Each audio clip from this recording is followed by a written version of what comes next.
Welcome to another edition of What Barrie's Talking About from Barrie 360. I'm Dan Blakely. On this week's program, got an advanced taste of summer this week with temperatures breaching 30 and a humidex into the 40s. Today, June 20th, marks the first day of the summer of 24. We'll get the outlook from Environment Canada's chief climatologist, David Phillips.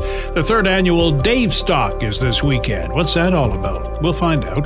Barrie Police have a new tool to help monitor the well-being of prisoners in their cells, particularly those who might be susceptible to the ill effects of recreational drug use. And we're halfway through Pride Month. We hear from the Gilbert Centre in Barrie about activities still to come, support for the Pride community, and helping other communities understand. We get the conversation started after this.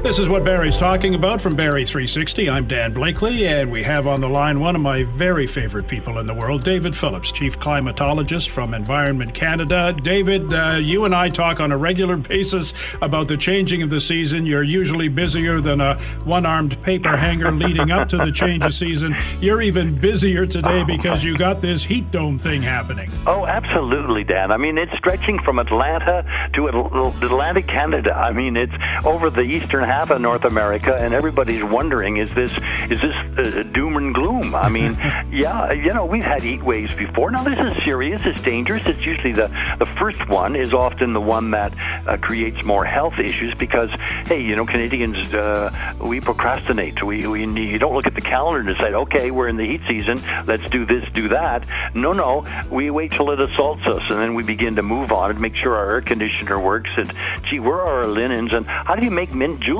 You know, I mean, it's all of those things that we have to remind ourselves about, and certainly Barrie is no different. I mean, we had just what a great weekend we had this past weekend. Temperature highs were like 19, 22, very comfortable, and all of a sudden we get to Monday and then Tuesday and Wednesday, and we see temperatures that are in the low to mid 30s. And I'm not even talking about the humidex.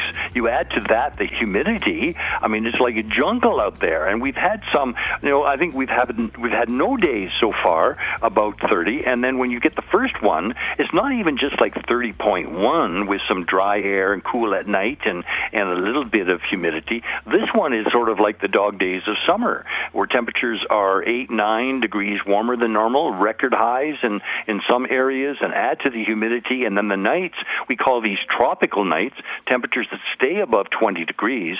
And this is, of course, very uncomfortable. It's also dangerous. Is this early for something like this in our area? It really isn't. You know, we've had these kind of conditions before.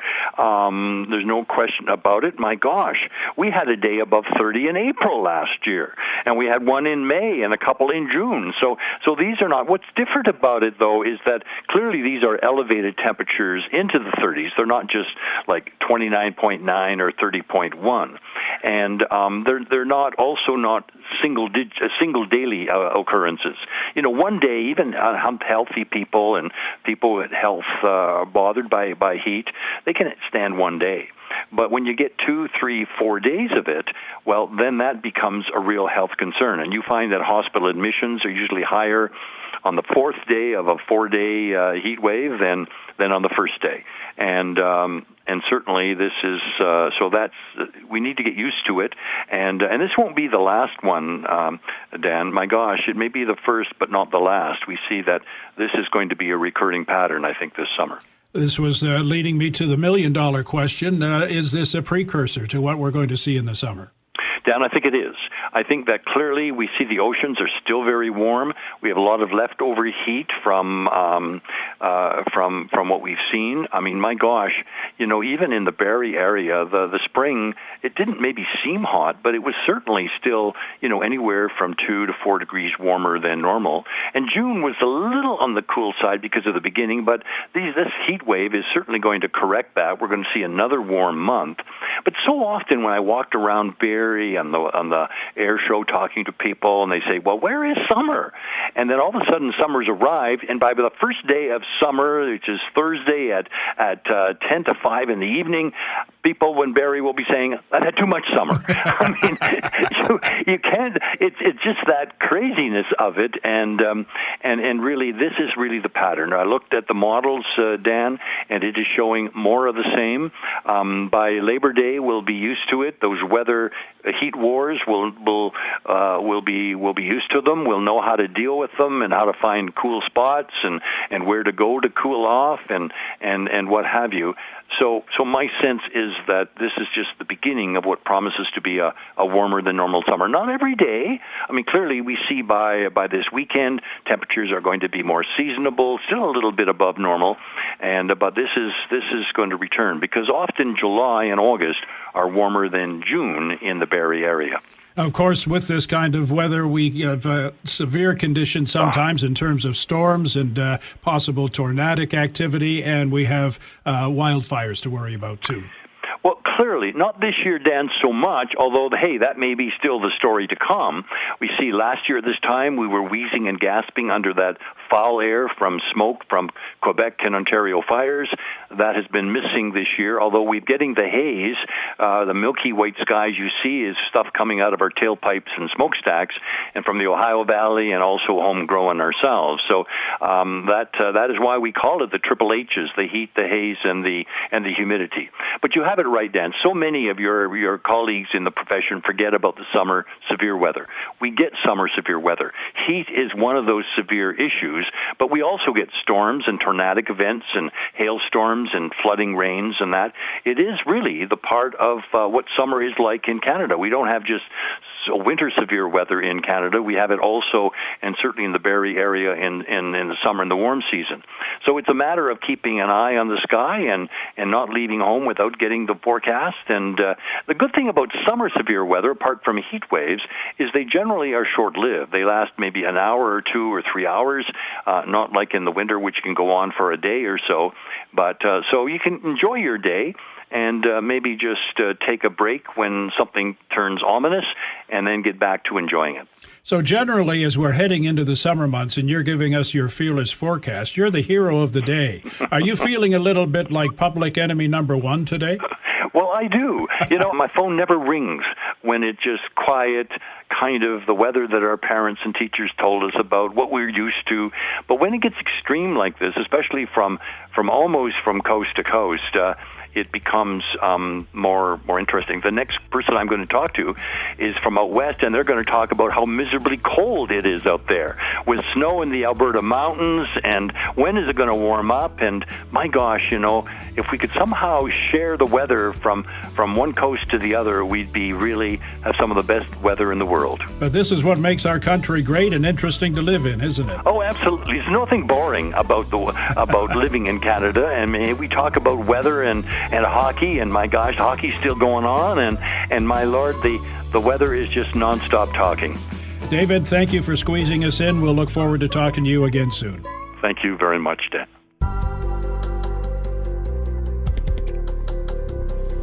It's a day of peace, love, and appreciation this Saturday at the Queen's Hotel, the third annual Davestock, this year in support of Gilda's Club Simcoe, Muskoka, live music, friendship. Barrie 360's Will Konken finds out more from Davestock Committee member Fleurette Knaggs.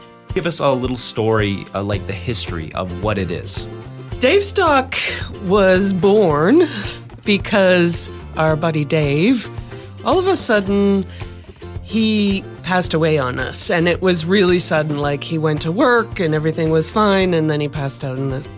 So Dave was a special guy. When I met him, I swear, he's one of those guys that you feel like you already know. Like, he just takes you in his arms and hugs you and makes you feel a part of the group. So the whole idea behind Davestock is that it's a community event.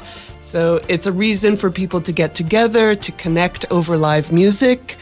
Whether you're friends or you're strangers, everyone is welcome, and there is no bar to entry. So the whole event is free. It seems like the event really encapsulates the spirit of Dave. That's exactly what we wanted to do. The date it's being held on, it has a special meaning, correct? It to him does, as well? yeah. Talk about so that. It's June 22nd this year, but basically we have it on a Saturday as close to summer solstice as possible. Summer solstice was important to Dave because he was a big nature lover. He loved to camp. He loved to be in nature. He worked at Mountain Equipment Co-op. He was a big cyclist. And every year before this, he used to host one in his backyard, a little concert with charity in mind. So donations went to charity. Off air, you were saying that your husband has a special connection with him. Maybe talk about that as well. Sure. My partner is Jesse Longworth, and he was one of the originating members of Lookout Nelson, which is the headliner of the event this year. And that was a new band that Dave had started in his basement. And the reason it's called Lookout Nelson is after Nelson Lookout in the East End. If you're an East Ender, you know what that means. There you go. And then kind of tagged on with that, what's the schedule for the evening? What's happening during the event? How many different bands are playing? It's actually awesome because it's afternoon.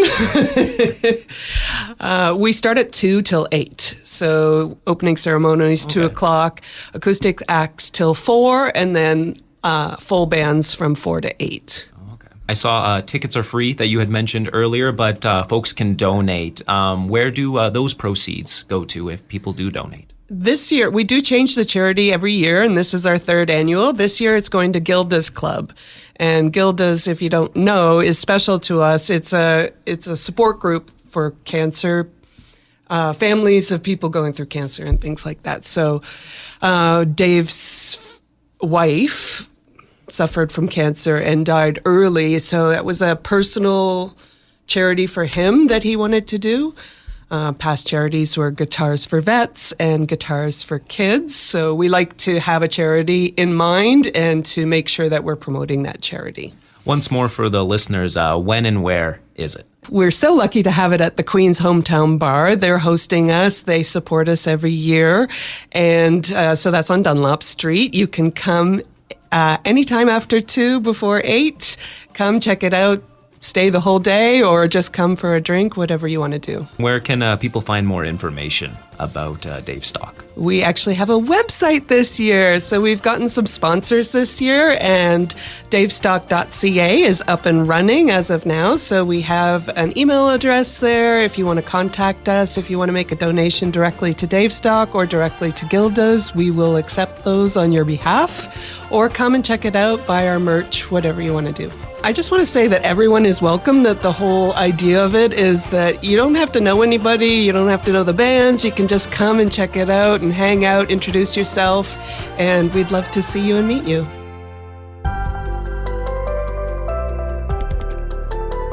What Barrie's Talking About is a weekly podcast featuring the best Barrie and Simcoe County have to offer and more. You can get caught up and make it easy to keep up in the future by subscribing to What Barrie's Talking About through any podcast distributor.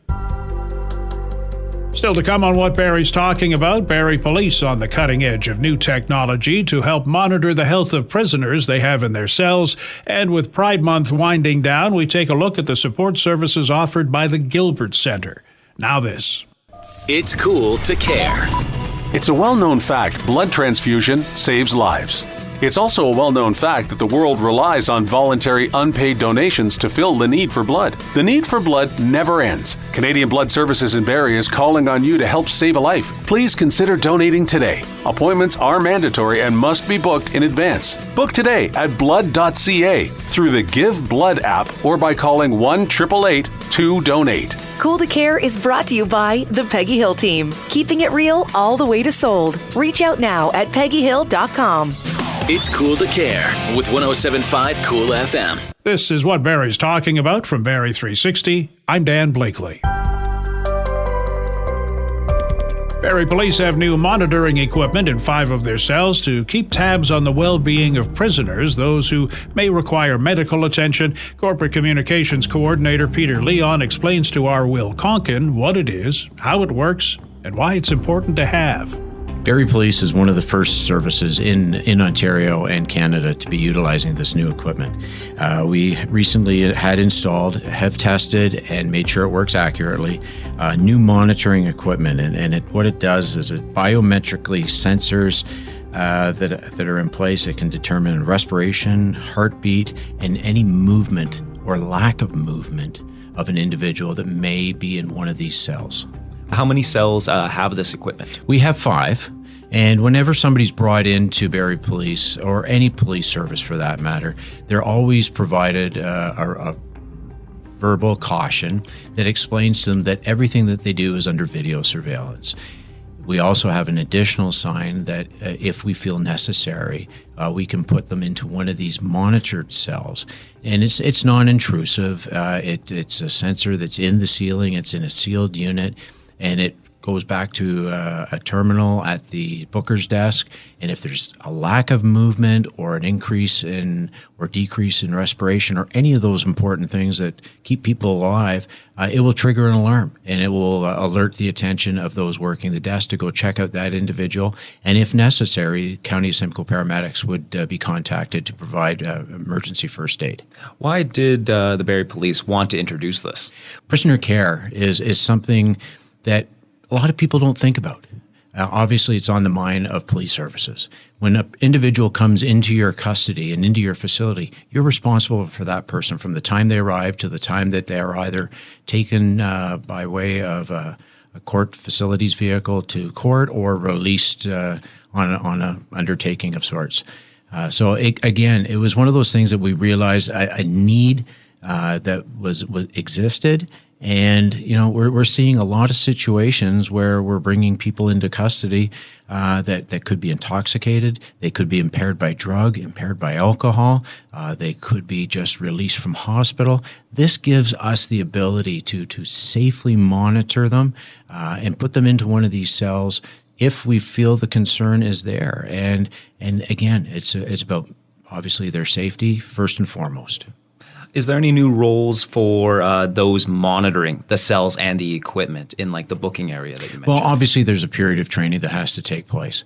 The important thing about that training is also that, just recently we had the Chief of Paramedic Services, Chief Sarah Mills, and her leadership team from the County of Simcoe come through, and they're aware of it as well. So that, when they hear from us that we've got a person that might be in distress, that we can tell them what we're experiencing so that they're aware of potentially what they're walking into before they get there. If we have an unresponsive male or female, and again, we're initiating first aid to keep that person going, so to speak, we'll be able to let them know exactly what happened beforehand, during, and then be able to hand that most important care over to them.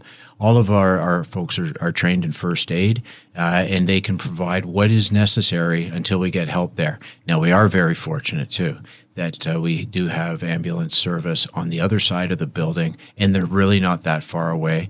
And from time to time, like I say, they're in there, and they could just respond immediately from literally next door. Was that part of the thought process of implementing this and building that relationship with the paramedics? Maybe talk about that relationship. Well, I think the entire Barrie Simcoe Emergency Services campus is an incredible thought process that was undertaken long before any shovel went in the ground. And I think the fact that we have a building that we share with the County Simcoe Paramedic Services, we come and go with them, they come and go with us. And we also have a Barrie Fire presence there where they do have a backup communications facility in the event that something should happen to theirs. They test that regularly. They're in our building. We just had a fire alarm last week just to make sure that everything was working right, and it was. So, the relationship that we have with the other first responders in this area is second to none. The professionalism between the three, everybody sees that day in and day out in our community. And I think when, somebody dials 911 and they need help, they know that help's going to be there, whether it's the police, whether it's fire or EMS. Looking forward to like a year from now or so, will data be looked at from kind of that time frame at all? Is that on your mind at all? I think you can always have an area for enhancement. and reviewing the situation, reviewing the number of cells that are utilizing it. There may be a need to increase it as the population continues. Right now, it's not a big secret. We have a significant issue in our community when it comes to opioids and illegal drugs. And if we suspect that somebody could be under the influence of fentanyl or is just coming off of a situation where they've been brought back and released from hospital, now we can put them into a cell area where all those vitals that the hospital takes are going to be monitored. And if something happens, an alarm is triggered, and we're right there. That doesn't mean that we don't still do our physical checks. Again, it comes down to prisoner care and being responsible for those people who are in our facility. We are midway through Pride Month, still many activities, festivities to go, some of them celebratory, some of them to foster an understanding within other communities, and some of them to provide support to those who are struggling with their sexuality. Will Nash has been there, done that, and is giving back through his work with the Gilbert Center in Barrie. He's with Barrie 360's Ian McLennan. Tell us a bit about the Gilbert Center and its role in the community. Yeah, the Gilbert Center is an incredible nonprofit organization that serves and supports members of the 2S LGBTQ+ community and their family. They offer a number of services and programming, especially with those who have HIV, but really just any form of support that is necessary and that is needed for members of the community and their family. Just knowing that those services of support are there for them. And, when it comes to the HIV programming, I think kind of understanding that it's not a death sentence as it once was. You can live a fairly healthy life with HIV, especially with some of the services that are now available to you. But really, it's across the board serving and supporting the 2S LGBTQ+ community.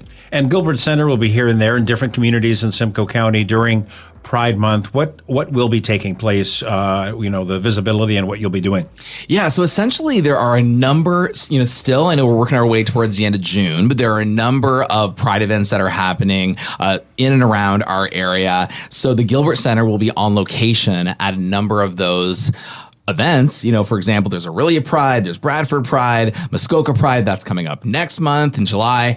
And, they'll be on site with their resources, with their information, with their education, but also, enjoying the festivities as anyone going out there will be doing. And if you have any question about, maybe something that's affecting you or that's affecting a member of your family, or if you just want to know more about, what they do and how you can access their services, they'll be on site at so many of those prides, and I hope to join them at a number of events as well.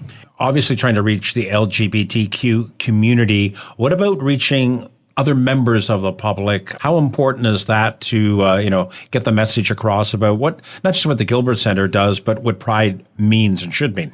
I think one of the things that comes up again and again is a whole concept or the whole thought of, how can I be a supportive ally, right? And I think that even if you're not in the 2S LGBTQ+ community, but maybe you have a sibling who is, or your best friend is, or just, maybe it's someone in the office in your workplace, being an ally is huge. I mean, year round, but especially it's great to learn about that during Pride Month. You can show support, you can listen without judgment, and just kind of knowing how you can speak up against any form of homophobia, transphobia, discrimination, and support those who are in the community. In that, because at the end of the day, yes, it's an issue within the 2S LGBTQ+ community, but it is, not to be too whatever, but it is a human rights issue also. Is that still a concern? I mean, we see stuff in the States too, especially with, book bans and concerns about transgender, that because there will be those that say, well, everything's fine. You've got your rights, so to speak. Why a month of Pride? I I kind of touched upon that a little bit with the whole idea of being an ally, but the biggest thing is that even though I know in so many ways, especially here in Canada, maybe we feel like, listen, like Toronto Pride coming up at the end of the month, one of the biggest Pride events in the world, but not everyone has that ability to feel like they can be them true selves. So with Pride Month, this is the only time of year for a lot of people that they are able to, feel accepted or feel included, right? As well with Pride Month and the events that come along with it, safe spaces are being provided in many cities, many towns and small towns with that as well. It also gives a bit of space and an audience and a platform for people in the 2S LGBTQ plus community to share their stories. And also, the other thing with, why do we still have Pride Month, which I personally think is important, is you're fostering supportive families, right? So educating about sexual orientation and gender identity, but also, again, it kind of goes back to this, providing those resources to support your loved ones. But what about young people who are coming out and may feel challenged that they can't at home or aren't sure if they should? Does the Gilbert Center offer supports there?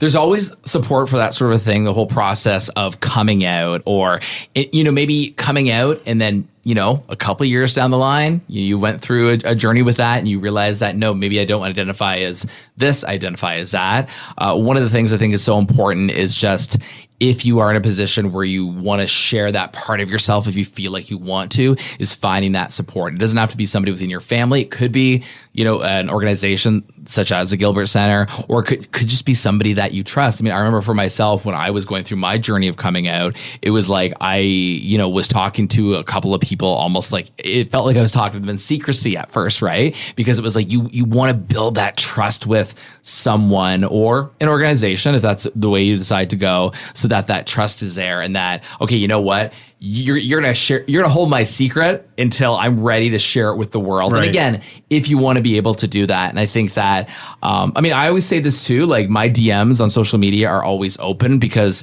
I feel like that helped me when I was going through it, and I came out later. But I think that no matter what your age is or what level of the journey you're on, I think it's important to know that. And I always say with Pride too, want to kind of get this messaging out there that you can be in the closet and still celebrate Pride. You're just not there yet where you're ready to tell everybody, right? Maybe you're celebrating it privately too, right? So that support is always out there.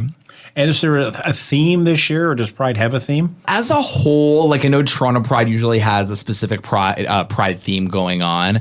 But in terms of all of the different Prides, because there's so many here, we've just passed Barrie's, but there's 4 or 5 coming up.